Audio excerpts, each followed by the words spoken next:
Hi, everyone, and welcome back to the next webinar in our Plantae Presents Global Plant Science Talk series. My name is Katie Rogers, and I'm your host for today's webinar.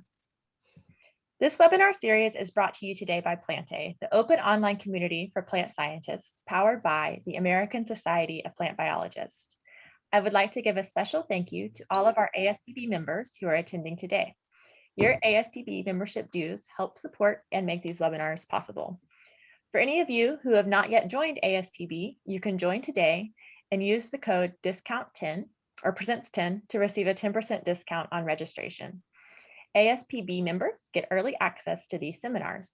You can learn more about ASPB and the opportunities we provide at aspb.org. We've held over 35 events in this series so far. If you haven't already done so, check out our archive to watch all of the previous talks in this series. You can find information about each event on our plantae.org blog and subscribe to our Plantae YouTube channel to get notifications when new recordings are posted. This is the last Plantae Presents webinar this season. After this, we will be switching gears to plan and host the annual plant biology meeting online.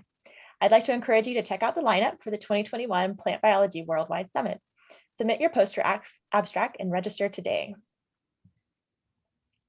If you need to leave this webinar early, know that a recording will be made available within a few days. Today's talks will each be, today's talks are going to be done together and will be about 30 minutes long, followed by a short question and answer section. As you listen to each talk today, add questions for our panelists in the Zoom question and answer Q&A section. Questions specifically for our panelists should be shared within the Q&A section to make it easier for our moderator to navigate. You'll also notice that there is a chat area open. This section is for you to introduce yourselves, say where you're from, and connect with your colleagues. Maria Angelica Sanclemente is with us to moderate today's session. Angelica has over 10 years of experience in flooding and hypoxic physiology of crop plants with an emphasis in genetics of sugar metabolism. She holds a master's degree in horticultural sciences and a PhD in plant molecular and cell biology from the University of Florida. After obtaining her doctorate degree in 2018, Angelica joined Utrecht University in the Netherlands as a postdoc. She is currently studying the molecular basis of plant recovery after submergence. Angelica's work has been recognized for contributions to local agriculture in Miami-Dade County. In addition, she serves as an ASPB ambassador and as a member of the Maize Genetics Corporation. Thank you, Angelica. I'm going to turn it over to you now to introduce our speakers. Thank you, Katie, for the introduction, and thank you to all of you for being here to learn more about how plants respond to flooding and hypoxia. So as Katie mentioned, we have two speakers today, Dr. Rashmi Sasidharan and Dr. Julia Bailey-Serres. They are going to be sharing the same presentation. So we will start first with Dr. Rashmi Sasidharan. She is an associate professor at the Institute of Environmental Biology at Utrecht University in the Netherlands, where her research focuses on understanding how plants cope with flooding stress, from sensing mechanisms to the development of survival strategies. She is also interested in the within and across species variation between tolerant and sensitive plants. Our second speaker is Dr. Julia Bailey-Serres. She is a distinguished professor at the University of California in Riverside, where she studies flooding, hypoxia, and the genetic regulation of metabolic and developmental plasticity to water and nutrient availability in crops. In addition to her research, Dr. Bailey-Serres is also a member of the U.S. Academy of Science, chair of the MacArthur Foundation, and director of the Center for Plant Cell Biology at UC Riverside. The title of the presentation today is Life in the Wet Zone: How Plants and 2 months Survive Inundation, which makes reference to survival strategies of plants that can also be useful to us. And with this, I will allow Dr. Sasidharan to start the presentation, and we'll meet again in the Q&A. Thank you. Okay, thanks a lot, Angelica, for that very nice introduction. And I would also like to thank Katie and Mary for making this possible. This is wonderful. So like Angelica said, we're going to be giving a joint presentation, and we're going to tell you all a bit more about survival strategies. So to start with, some of you might have already noticed this very nice image in the background of our first slide.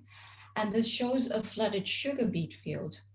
Now, these plants don't look very great. And the reason for that is that sugar beet, like most of our major crops, is extremely sensitive to flooding. Now, scenes like this are unfortunately becoming all too common across the globe. And this is because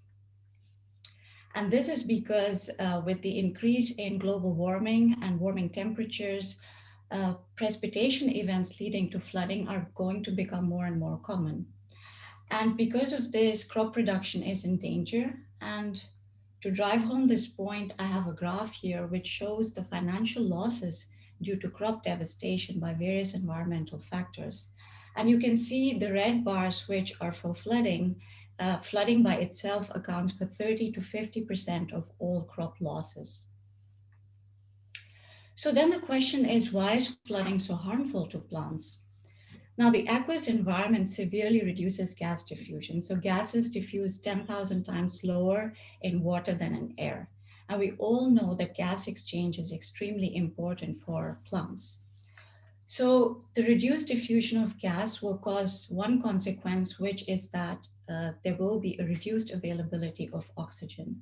And this in turn means tissue hypoxia will set in, and plants will not be able to use aerobic respiration to efficiently generate energy. Another consequence of reduced gas diffusion is the entrapment of the volatile hormone ethylene. So ethylene is a gas and will accumulate very quickly to very high concentrations because it's entrapped and it cannot diffuse out as it would in air. Now, ethylene, of course, can have very negative consequences for plant growth and development. However, it can also be a very important signal for flooding, and that will become clear in the duration of our talk. In addition, during flooding, if the shoots are also submerged, then the sometimes muddy floodwaters can also make it such that these shoots do not get enough light. And as a result of this, photosynthesis can be severely affected. So my summary of this slide is that flooding can affect plants and be harmful for plants in many different ways, and it's a compound stress. So in the next part of our talk, Julia and me will talk about and highlight survival strategies that we uncovered via investigation of these 4 species that you see on the slide in front of you. 2 of these, Arabidopsis and rice, are well-known dicot and monocot models. And perhaps a bit lesser known are these 2 other species that you see on the right side of the slide from the genus Rumex, Rumex acetosa and Rumex palustris. And now I'm going to hand over control to Julia, who will now tell all of you a bit more about the hypoxia aspect of flooding stress. Let's see if this works. As Rashmi mentioned, hypoxia is an early response to flooding, and roots as the first responders to flooding experience hypoxia within minutes if they've been previously well aerated. One of the immediate consequences is a reduction in aerobic energy production, and so plants endure a rapid energy crisis. We know that at the center of this crisis is a conservation of energy through dampening levels of protein synthesis. So in our studies on hypoxia responsive gene regulation, we have focused over time on specifically those RNAs which are undergoing translation. And we've taken advantage of a method that we've developed that's called TRAP.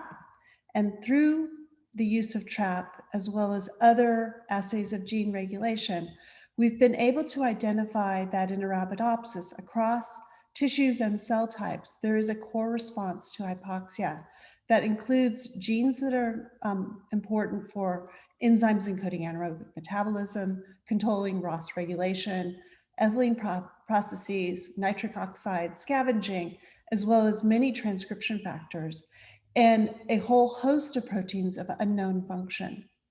These genes are activated and actively translated in response to the stress. And among them are transcription factors in the family of the ERF7s. Those include genes that are both rapidly upregulated in response to the stress across tissues, and these contrast to constitutively expressed members of the same gene family. These transcription factors are important in how plants sense and respond to low oxygen stress at the level of gene transcription. It turns out that the group 7 ERFs are part of an oxygen sensing mechanism that involves the constitutive synthesis of these proteins, where when oxygen is available, they are rapidly targeted for turnover based on the presence of, in common across the group 7 ERFs of plants, a cysteine as the second residue, which can be oxidized by either oxygen or nitric oxide.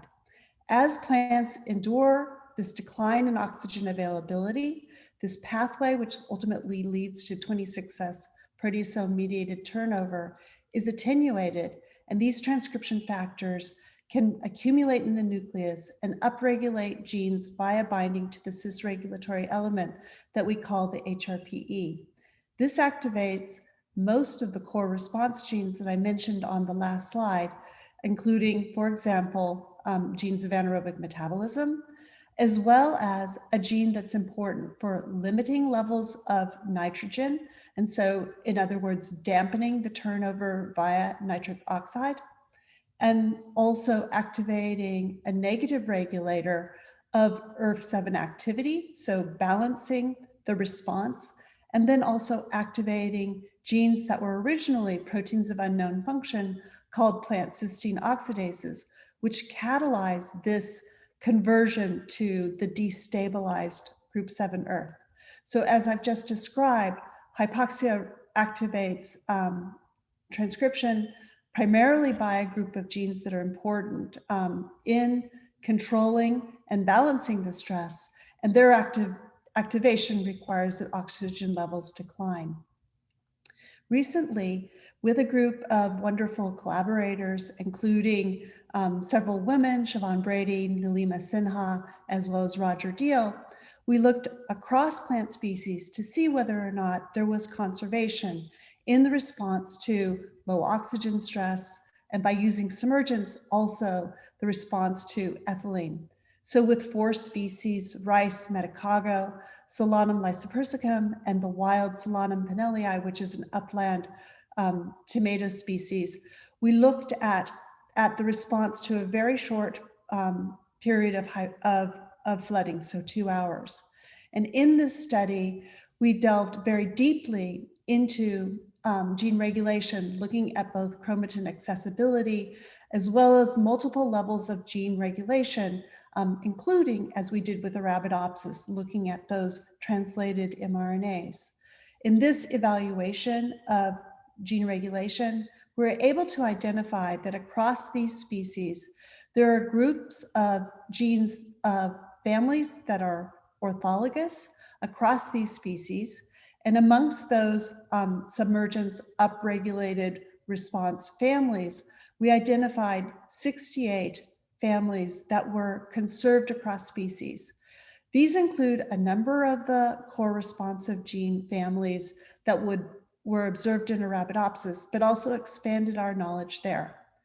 In this analysis, in addition to comparing and contrasting other genes of these species that were upregulated, we focused on the regulation of these similarly responsive genes in the 4 species by taking advantage of the genes themselves, their promoter sequences, and information about chromatin accessibility, as well as cis-regulatory motif presence.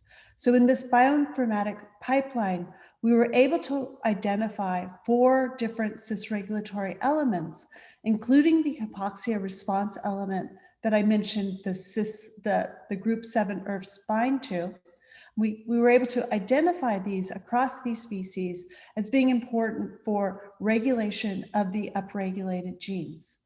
In this contrast, we were informed by the analysis that rice uses with greater prevalence the HRPE sequence to control the regulation of its submergence upregulated genes. By contrast, looking at these less well-adapted species to flooding, we see that the HRPE has less prominence, and in Solanum pinelli, which is an upland or dryland species, there's this least prevalence of use of the HRPE. So the conclusion of these studies were, yes, indeed, there's similarities, but the regulation of these genes can vary. So the lesson that we learned from this is that there is central low oxygen sensing and response mechanisms that we see across plant species, but they can indeed be varied somewhat. In addition, survival, not just involving the roots as first responders, also involve tissues, other tissues in the plants. And we're going to consider some of these in the next slides of this presentation.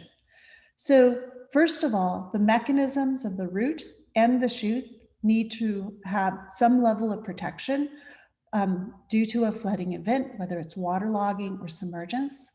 We observe that there can be changes in root anatomy and metabolism that are important, and then also there can be dynamics in growth. So turning to item number 2, changes in root anatomy and cellular metabolism. When plants are waterlogged, there are adaptations that occur to limit the loss of oxygen from the root system, as well as to promote the transfer of oxygen from aerial tissues to the root system. So limiting the loss is suberization of the exodermal cells in some species, such as rice and tomato, and promoting the transfer towards the root tip is further deepening of parenchyma, which is a process, typically, at least in rice, of programmed cell death that then channels oxygen from the shoot to the root. And then finally, sustaining the viability of the root tip is of critical importance. In terms of growth strategies, there are 2 that are most pronounced across plant species: quiescence versus escape. And the escape strategy is illustrated, for example, when rice seeds are planted underwater, the coleoptiles can elongate in order for them to escape that inundation and for the plants to grow. This is something very special in terms of rice to have that capability. Another example is that when rice becomes completely submerged, the green revolution varieties that are widely grown by farmers will attempt to escape by elongating from their leaf base to grow out of the submergence event. And then looking at traditional deep water varieties, these, which are characteristically grown in slowly rising floods, have the capacity to outgrow the flood by extensive elongation of their internodes. Those are all examples of the escape strategy. And the rice, which we call sub-1 rice, which is really contrasting to these escape strategies by its capability of slowing growth very dramatically under submergence so that it conserves its energy until it's time to escape. So we know quite a bit about the escape versus the quiescence strategy that's important for survival of a submergence event. And the mechanism that's most important centers on this triad of 3 plant hormones: ethylene, ABA, and GA. When plants are submerged, as Rashmi already mentioned, ethylene levels increase.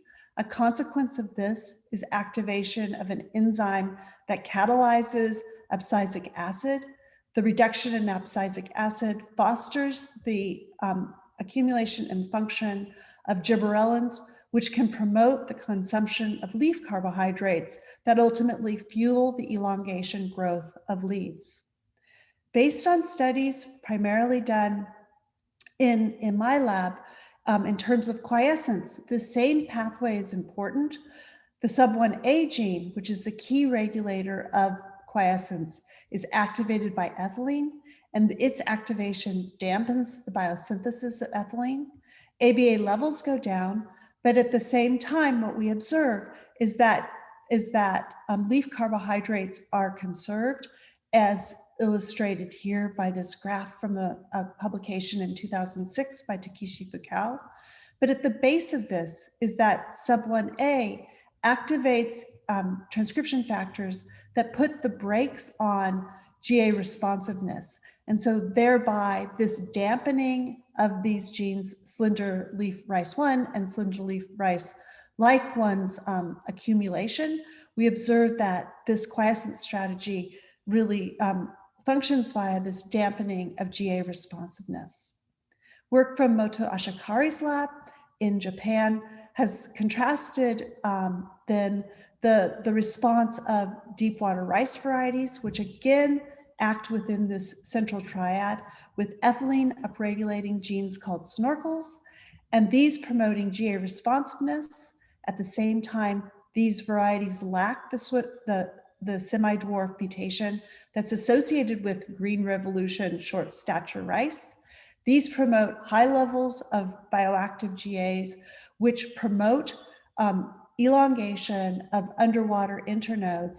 And again, coupled with yet another gene called accelerator 1, together cell division and internode elongation promote the ability for the rice to escape the floods. So I'm going to now transfer back to Rashmi to continue the presentation.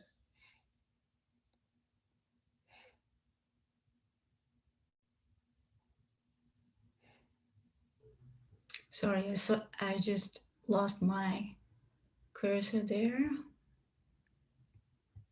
Okay, so I'm going to keep you all in the wet zone and go from Julia's beautiful picture to another wet zone. And the image that you see before you is an artist's depiction of the typical Dutch river landscape. And this is where our favorite two Rumex species grow. So here along the edge of the water is where you find Rumex palustris. And Rumex palustris therefore experiences frequent floods that are long lasting. And it responds with an elongation strategy which allows it to breach the water surface and reestablish contact with the air. At a higher elevation over here, you find Rumex acetosa, which as a consequence experiences more sporadic floods, which are not as long lasting, and it responds with a contrasting strategy where it inhibits growth and goes into a quiescence mode where energy and reserves are conserved. Now, this model system of two contrasting species has been instrumental in understanding the molecular regulation of growth underwater, and decades of work, primarily from the group of Rens-Woesenig, using beautiful physiology and targeted molecular analysis, has outlined or uncovered a signal transduction network, which is highly simplified here, but also has at its heart the hormonal triad that Julia mentioned. Now, several years ago, we decided to carry out an mRNA sequencing exercise to further probe the molecular network underlying these contrasting strategies that we observed. And in the next couple of slides, I would like to highlight two important findings that we found, which implicate ethylene as having a very important role as an early flooding signal. So this work was led by Hans van Veen, and amongst the differentially expressed genes that he found to be different between the two species. So these were genes that showed a strong species treatment interaction, were a group of genes involved in shade avoidance. So these are basically genes that have previously annotated functions in light signaling and shade avoidance, and they're important components of signaling networks that serve to translate ambient light signals to appropriate growth and developmental responses. So because we saw these genes being upregulated in Rumex palustris, the elongating species, the first thing we wanted to do was determine if there really was a change in the light environment underwater. And that's what we did. So in terms of light quantity, we did not find any differences. But when we measured the red to far red ratio, we did find something interesting. So over here, we have Rumex acetosa, and Rumex acetosa did not have any change in red to far red ratio experienced by these leaves underwater. However, there was a small but significant reduction in the red to far red ratio for Rumex palustris. And when you look at these pictures, it is perhaps clear to some of you why, because one of the first things that Rumex palustris does when it's underwater is move its leaves upwards in a more vertical position. And this reduction in the red to far red ratio can be attributed to the self-shading caused by this hyponastic response. So the next thing we wanted to know was whether this red far red ratio could actually elicit petiole elongation in these species. And that's what you see over here. What we did was we used 3 different red to far red ratios and observed if petiole elongation was observed.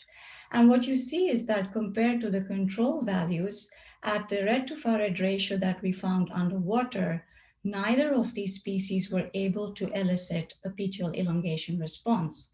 However, both these species were able to do so at a red to far red ratio that was more reflective of dense canopies with a higher magnitude of response in Rumex palustris. So clearly it was not the change in the light quality that was causing this upregulation of genes or contributing to underwater elongation. So since ethylene is considered, like I've said before, a more reliable early indicator of the underwater status, we decided to investigate if ethylene had something to do with the regulation of these genes. And what I'm showing here is the relative transcript abundance of some of these genes. And what you see is how they're upregulated in response to submergence in Rumex palustris.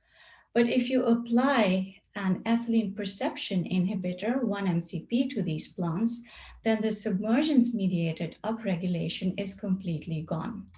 So clearly the upregulation of these genes that we observed in our RNA-seq data set was light quality independent, but ethylene dependent. And what we concluded was that this strong palustris-specific induction of these genes by ethylene, independent of light, means that these genes are probably regulating the underwater response using a conserved signal transduction network. And this network is, of course, known from previous studies to be also activated by light. Now, the next finding that I would like to highlight is another group of genes that we found to be differentially regulated between the 2 species. And these are genes that are orthologs of the core hypoxia genes that Julia mentioned before. And the reason we found the upregulation of these genes in palustris unexpected was because when we measured the internal oxygen content of these petioles at the 2 time points that we had harvested samples for the RNA sequencing, there was no appreciable decline in the oxygen content. So you can see that in both species, at both these time points, the oxygen levels are fairly normoxic. So clearly short-term submergence, especially when it's in the light, does not lead to hypoxic conditions. So we again revisited the dynamics of oxygen and ethylene underwater. And what you see over here is a graph which shows the dynamics of these 2 gases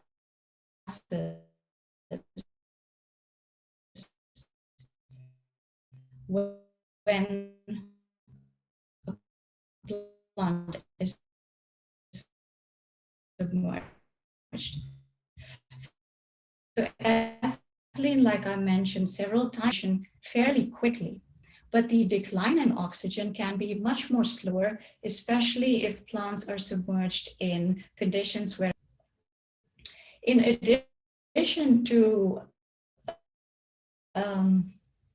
so I hope you can all still hear me, but so in order to mimic this hierarchy, what we did was we devised a very simple experiment where what we did was we exposed plants of both, switched them to hypoxia to mimic this. What we found? We found that in the case of able to improve substrates, Rumex acetosa was unable to use this ethylene signal to improve its hypoxia tolerance. And this was in keeping with the upregulation of these core hypoxia genes only in Rumex palustris. So we concluded that the ethylene pre-treatment was somehow improving tolerance to hypoxic conditions. And of course, we wanted to get to the bottom of the mechanism that could explain this. But because the Rumex system is very recalcitrant to genetic manipulation and molecular investigations, we turned to our next favorite rosette-forming species, which is Arabidopsis.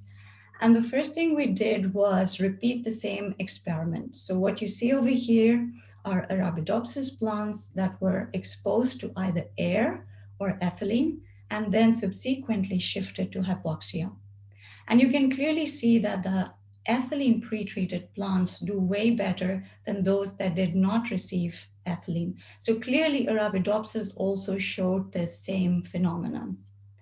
Now, getting to the bottom of this mechanism was tasked to Sean and Ziguang, and Sean, who led this study, was able to uncover this mechanism where we found that ethylene was able to improve hypoxia tolerance by increasing the levels of the group 7 ERFs, which also Julia mentioned before. And as an example, what you see over here are transgenic plants which have a translational fusion of one of the ERF7s, RAP 2.12, here fused to GUS in the shoot, and in the root tips fused to GFP. And you can clearly see that an ethylene pre-treatment increases the levels of RAP 2.12 proteins. And what Sean found was that how ethylene was able to do this was by increasing the levels of the protein PGP1 or phytoglobin, which also Julia mentioned before, and which is a potent nitric oxide scavenger. And as we know from one of the earlier slides, nitric oxide can promote the proteolytic degradation of ERF7s. So I'm not going to go into too much detail of this mechanism because a couple of weeks ago, Sean gave in this very same seminar series an excellent talk going into much more details of this mechanism.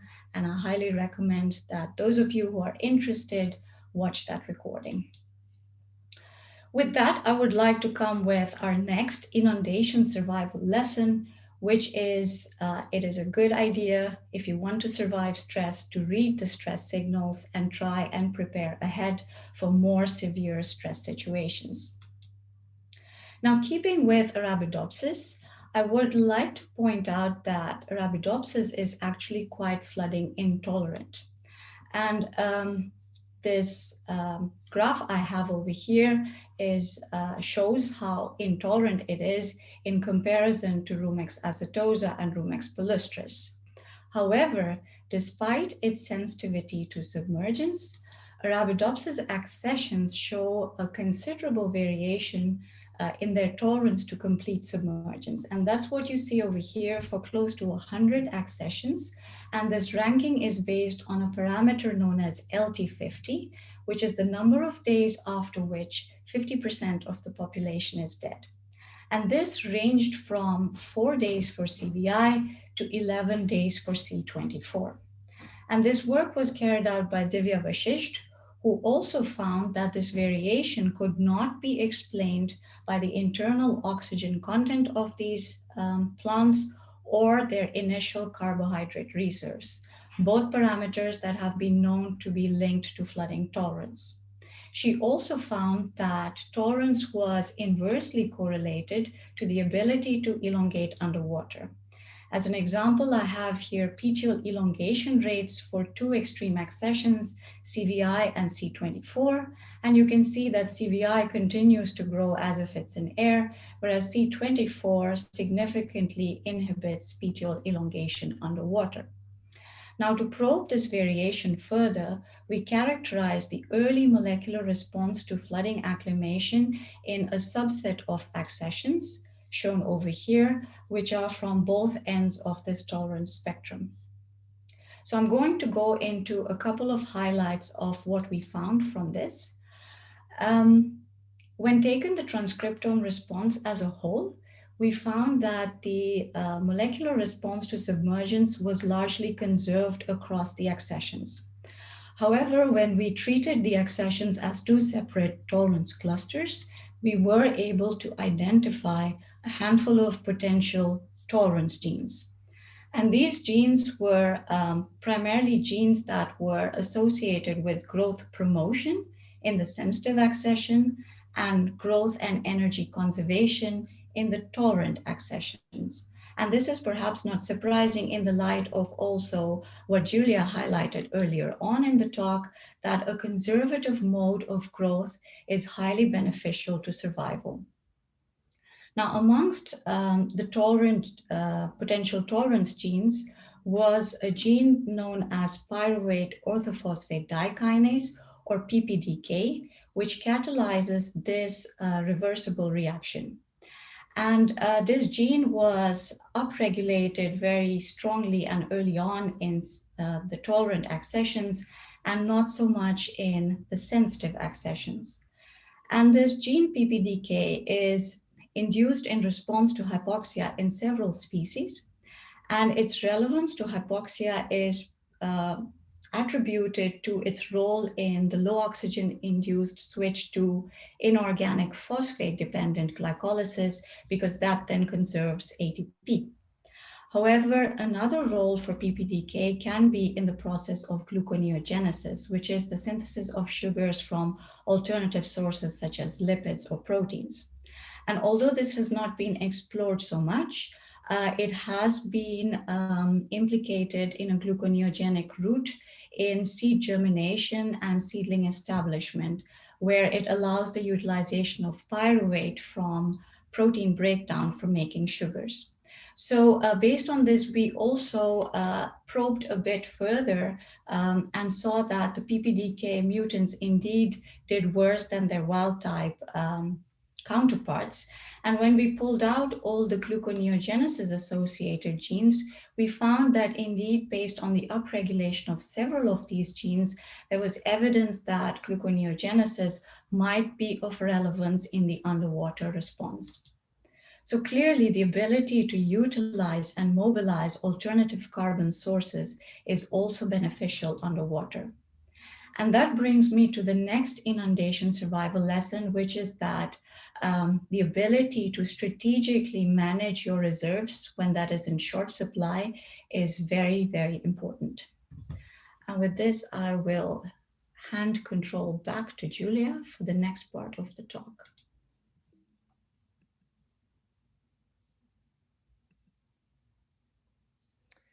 Thank you, Rashmi, for that beautiful and detailed description of your work on multiple species and the survival strategies. As you've just mentioned, resource management is vital during the stress, but we also know that it's important for recovery from submergence. And this is beautifully illustrated by these two photographs of a farmer's field in India. This individual was growing a sub-1 variety, Swarna sub-1, that was developed by Erie with its collaborators from India. And at the time that the first photograph had been taken, the farmer's field had been inundated for over 18 days with the young plants completely submerged, and desubmergence was occurring. And you could see in this image just how devastated the field appeared. At the time of the photograph, there was no knowledge or anticipation that 3 months later these plants would fully recover. But this demonstrates the endurance of the quiescent strategy of sub-1 rice, and also illustrates the importance of the ability of these plants to reestablish through meristems that may be tiller meristems that have maintained viability throughout the stress. Work done in my group and also in Rashmi's group has allowed us to have a better understanding of this survival strategy. And two of the numerous people involved in this work are Elaine Young and Takeshi Fukao. So when rice genotypes that contrast in whether or not they have sub-1 or not sub-1 differ in their recovery from submergence. So varieties that contain sub-1A intergress through breeding are able to endure the recovery. And so shortly after desubmergence, they differ in that these are greener plants, shorter plants. These are taller, more elongated, typically prostrate on the ground when they lack the gene. And over time, they can recover, particularly the sub-1 plants, with very minimal delay in flowering, really proportional to the length of time of submergence, whereas the non-sub-1 plants may have delayed flowering or not flower at all. We know that throughout this recovery process, there are a number of events that occur. One of the initial events is that the plants can become exposed to a burst of active oxygen species, and the genotypes, plus and minus sub-1, differ in the production of damage as a consequence of this Ross burst, with the intolerant varieties showing greater damage. This activation of oxygen species is also visualized by staining. And then secondarily, the plants, as they recover, endure a leaf dehydration stress, and this dehydration stress is less significant in genotypes with sub-1. These images compare and contrast this. The non-sub-1 varieties, the leaves curl rapidly following desubmergence. We also know in greater detail the processes that are involved. These include the sub-1 variety being more ABA responsive, showing limited photoinhibition post-submergence, limited senescence, and a more rapid return to homeostasis. And then, as I mentioned, the ability to continue to develop towards flowering. Elaine Young, who was an undergraduate student and then a master's student in my group, went on to Utrecht to work on the question of recovery in Arabidopsis with Rashmi, and took advantage of Divya Vashish's screen and two varieties that differed in their post-submergence recovery. So LP2-6 is an Arabidopsis accession that is tolerant of desubmergence, and B0 is sensitive. And these images show rosettes following desubmergence, where you can see the degree of damage of the plants is different. More importantly, they differ in their fecundity, with the LP2-6 genotype being more reproductively competent. Elaine was able to show that in response to desubmergence, there is a burst of reactive oxygen species that occurs within the first 5 hours. And the degree to which there is that burst is higher in the sensitive genotype than in the insensitive genotype. In fact, there was a dip observed by her measurements. These are the samples without that submergence event. So again, showing that in Arabidopsis, there is a post-recovery active oxygen species emission. Using diphenyliodine, which is a potent inhibitor of NADH oxidases, including, for example, the respiratory burst oxidases, which are important for ROS production, Elaine was able to show that a difference between the two genotypes, where the LP2-6 genotype had greater new leaf formation when this ROS signaling was impaired, by contrast to the B0 having less formation of leaves in the absence of DPI, and then showing increased protection. I'm just going to repeat saying what we observed here. The LP2-6 was actually having more leaf formation in the absence of the DPI treatment than in the presence, suggesting that this treatment actually perhaps dampened ROS signaling that could be important. In addition, similar to rice, there's an effect on water status of the leaves. So looking at water content changes over time during desubmergence, we see that the tolerant genotype is better able to control this, and that this is also corresponding to dynamics in stomatal aperture with the LP2-6, the more tolerant version, showing a more rapid decline in stomatal aperture during desubmergence. Bringing our data together into a single figure in a review paper, we compared and contrasted the recovery responses that we see in rice and Arabidopsis with the accessions and then the sub-1 genotypes with differing responses. And as you can see, as you look at this figure, there are many commonalities. In rice, we know some of the potential determinants that are important, and work from Elaine and with Rashmi identified several genes that are important for controlling ultimately this protective recovery mechanism that can allow the plants to reinstate photosynthesis, growth, and ultimately reproductive competence. So the inundation lesson that we learn from strategies that are successful during recovery is that you need to be able to recover in order to ultimately be tolerant. And so that ends the lessons that we've learned from plants. But Rashmi and I reflect on these lessons and think about things that we've had to endure as to endure and also to enjoy as two moms. And so this ability to read the signals and prepare ahead that plants are capable of doing is very important. In terms of what two moms will do, we can, I'm having a hard time getting this to function, Rashmi. I think if you click on, yeah, it works now. Okay, there we go, sorry. In terms of being, as being a mom, I think that the challenges that you have, what's really important is that you do need to anticipate the signals. You can prepare ahead, but you also need to realize that no matter what you do, you're not going to necessarily be completely organized. And so spontaneity is going to be important. You also need to consider that resource management is vital. And so building a network that's open, trusting, professional, and personal is extremely important. And the background of this slide is a network that we constructed.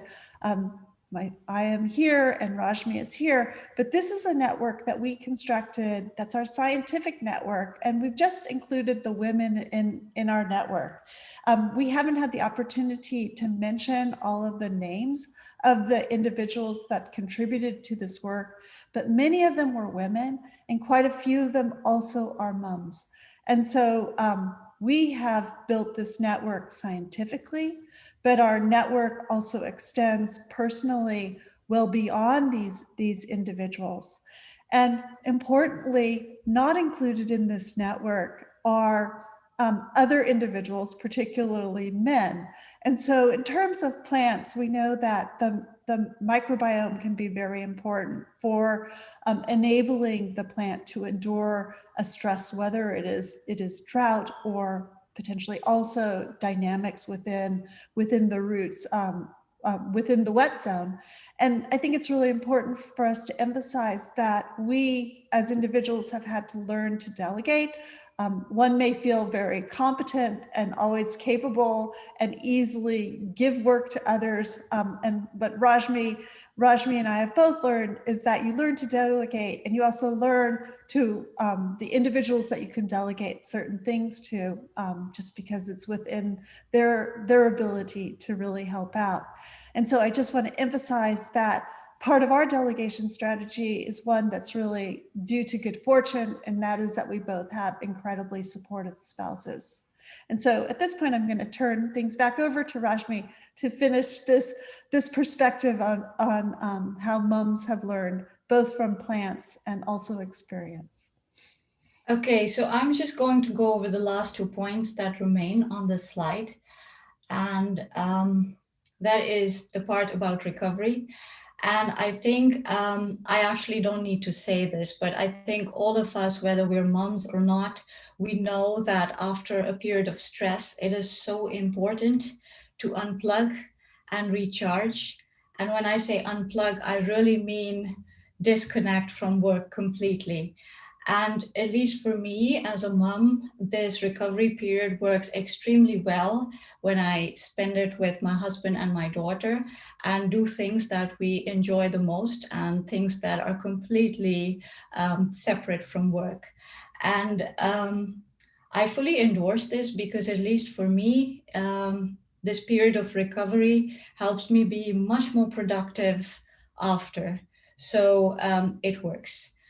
Then multiple tolerance strategies. So just like the plants that we study, I think we all have different ways to cope with stress. And of course, we should tell each other about our ways to cope and talk to our mentors. And as mentors, tell our mentees what our strategies are. But I must say, in the end, different things work for different people. And my advice is to just see what works for you, but definitely share your own tips and tricks with others and listen and learn from them. And with that, I would like to go to the acknowledgement slide, which is very busy, but it's also because we have many, many people to thank. Of course, all our collaborators who are in the longest box on this slide. And I will let Julia thank her people, but I would like to thank all the floodies in Utrecht, particularly Rens, and everyone else over the years who has passed through Utrecht and currently forms the team. Thank you so much. It's wonderful to work with you. And all the funding agencies. And Julia, I will let you do your thank yous now. Well, I think that people's names are listed here. I'm sure that not all the possible names that I could put on the list are there. We all know that science is not done in a silo, and I'm very thankful for all the individuals that have worked with me.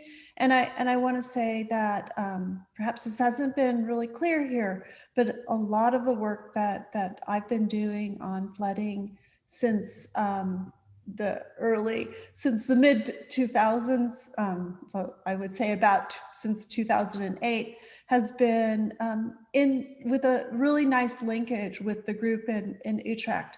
I think that together, working with individuals who have different expertise than you can really be beneficial.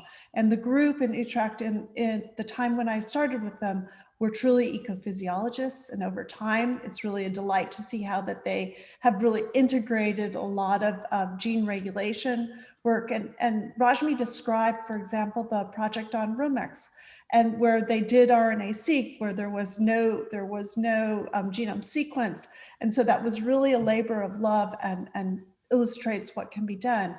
And I just want to emphasize that most likely, if our paths had not crossed and intersected and interwoven as they did, there probably would not have been the understanding that we have now. And so I personally am very thankful for the collaborations and interactions that I have had within the flooding community. And I want to say we're a small community, and we want to make sure that people do know we have a meeting every few years, and the next one will be next September in Germany. So thank you very much for your attention. I think there may be some questions that we would like to be able to answer.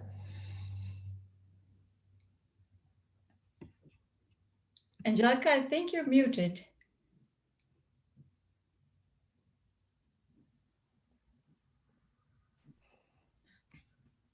Can you hear me now?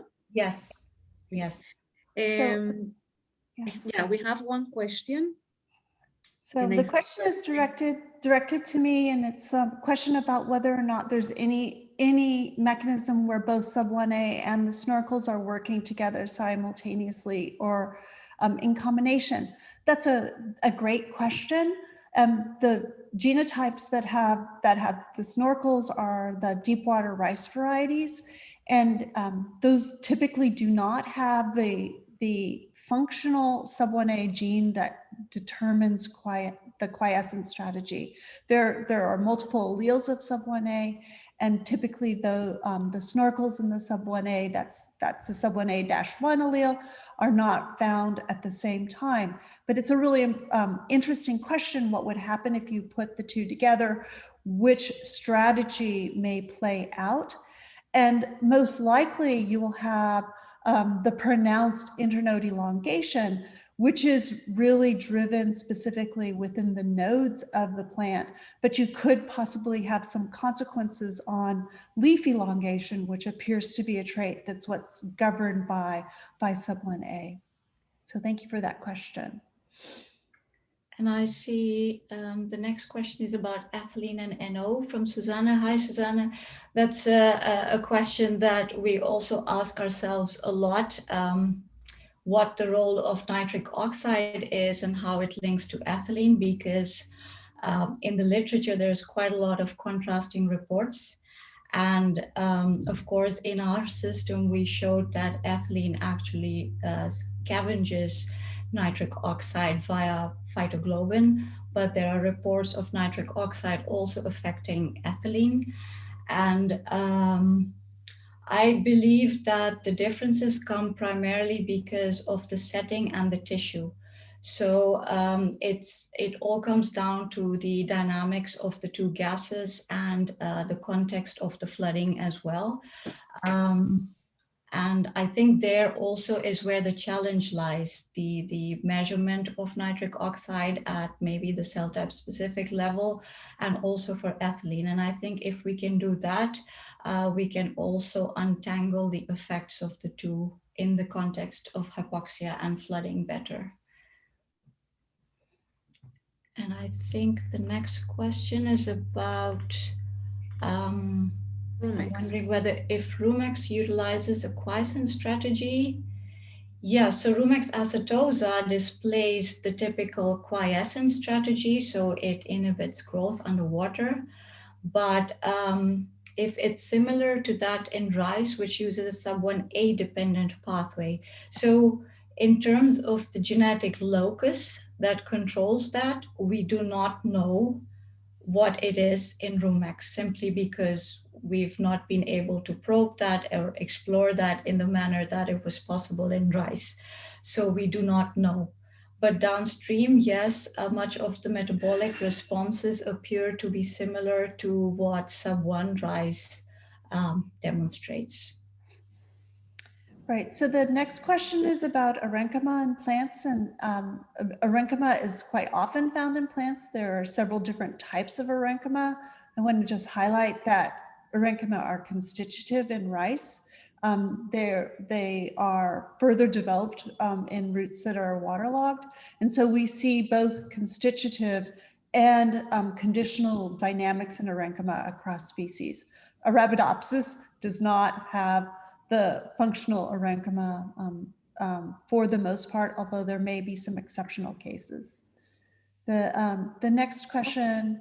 Angelica's mic is actually working now, and I'd like to encourage all of our attendees to upvote votes. We have quite a few questions and answers coming in, so if there's any you're particularly interested in hearing, feel free to upvote those, and then Angelica can help navigate those. Yeah. So the next question, the first part of it is about Arabidopsis, accessions, and gluconeogenesis, but I just want to jump to the second part of this question, which is whether or not the strategy, the metabolic strategies are relevant for sequential stresses. And I think that this highlights a really important question. And that is, are aspects of post-submergence survival actually relevant to the sort of the dynamics of stress scenarios that plants encounter? And I just want to say that sub-1 rice, we know, does a very good job in recovering from dehydration stress. And so some of the survival strategies that we see with submergence are potentially also relevant for other types of stresses where there can be a dampening of growth, but a conservation of reserves that will enable or foster the recovery phase. We have a question for Rashmi from Nicolas Blanco from Argentina. She says, like, according to your recent studies with different Arabidopsis accessions and their degrees of tolerance of Arabidopsis to flooding, the more resistant accessions regarding time of submergence, mainly there is an increase in gluconeogenesis and oxidative metabolism and probably shutdown photosynthesis. Do you think that this strategy is also valid for sequential stress, like flooding and a further recovery after flooding? Yeah. And what is the best way to regulate the photosynthetic rate to survive the sequential flooding events? Yeah, so if we're talking about complete submergence followed by recovery, then indeed, once there's desubmergence, I believe that for better recovery, photosynthesis needs to recover, and the faster that can happen, the better. In terms of photosynthesis, of course, if we're talking about stomatal regulation, there's also the sort of dilemma for a plant to close the stomata to offset dehydration, but at the same time facilitate gas exchange for photosynthesis. And that is a balance that is critical to recovery. So I hope that kind of answers your question, Nicholas, if I understood it correctly. There's also a question about the role of workies. Paul Solorzano is wondering about worky regulation of hypoxia responsive gene, and if you can comment something on quantitative regulation of the core genes, such as HRE2. I'm guessing this for Julia.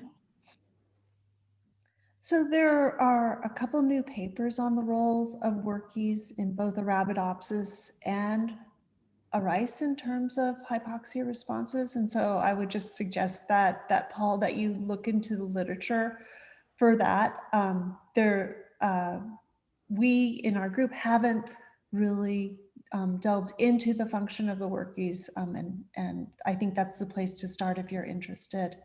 And in terms of the quantitative regulation of HRE2, I think that what you're really asking about is the fact that that gene is actively upregulated in response to the stress.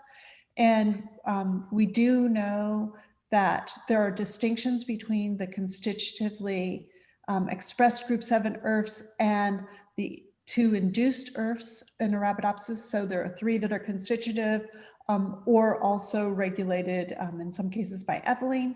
And then the 2 that are specifically hypoxia responsive.